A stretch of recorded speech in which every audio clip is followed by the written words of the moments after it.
ಅನೇಕ ಸಂದರ್ಭಗಳಲ್ಲಿ ನಮ್ಮ ಕಣ್ಣೆದುರಿಗೇನೆ ಅನ್ಯಾಯ ನಡೆಯುತ್ತಿದ್ದರೂ ಅದನ್ನು ತಡೆಯಲು ನಾವು ಮುಂದಾಗದೆ ಅಥವಾ ಸಾಕ್ಷಿಯಾಗಲು ಮುನ್ನುಗ್ಗದೆ ಹಿಂಜರಿಯುತ್ತೇವೆ.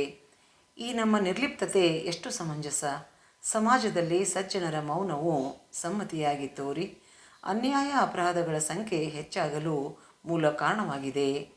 ಲಕ್ಷ್ಮೀಶ ತನ್ನ ಜೈಮಿನಿ ಭಾರತದಲ್ಲಿ ಜಗದೊಳ್ ಉತ್ತಮರ ಹಾನಿಯಂ ಕಂಡು ಸೈರೈಸುವರುಂಟೆ ಎಂದು ಸಮಾಜಕ್ಕೆ ಈ ಮೂಲಕ ಒಳ್ಳೆಯವರು ಕಷ್ಟದಲ್ಲಿದ್ದಾಗ ಇತರರು ಹೆಗಲು ಕೊಡಬೇಕು ಎಂದು ಹೇಳಲು ಮುಂದಾಗಿದ್ದಾನೆ.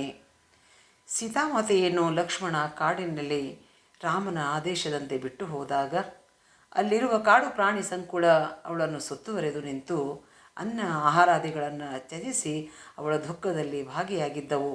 ಯಾಕೆಂದರೆ ಸೀತೆಯು ಮಹಾಸಾಧ್ವಿ ಎಂಬುದನ್ನು ಆ ಕಾಡು ಮೃಗಗಳು ಅರಿತಿದ್ದವು ಎಂಬ ಕಲ್ಪನೆಯ ನಿಲುವನ್ನು ಎತ್ತಿ ಹೇಳುವಲ್ಲಿ ಮನುಷ್ಯ ಜಾತಿಗೆ ಸಹಯೋಗದ ಅಗತ್ಯವನ್ನು ಒತ್ತಿ ಹೇಳಿದ್ದಾನೆ ಎಂಬುದನ್ನು ನಾವಿಂದು ಅರಿತು ಸಾಗಬೇಕಿದೆ. ನಮಸ್ಕಾರ.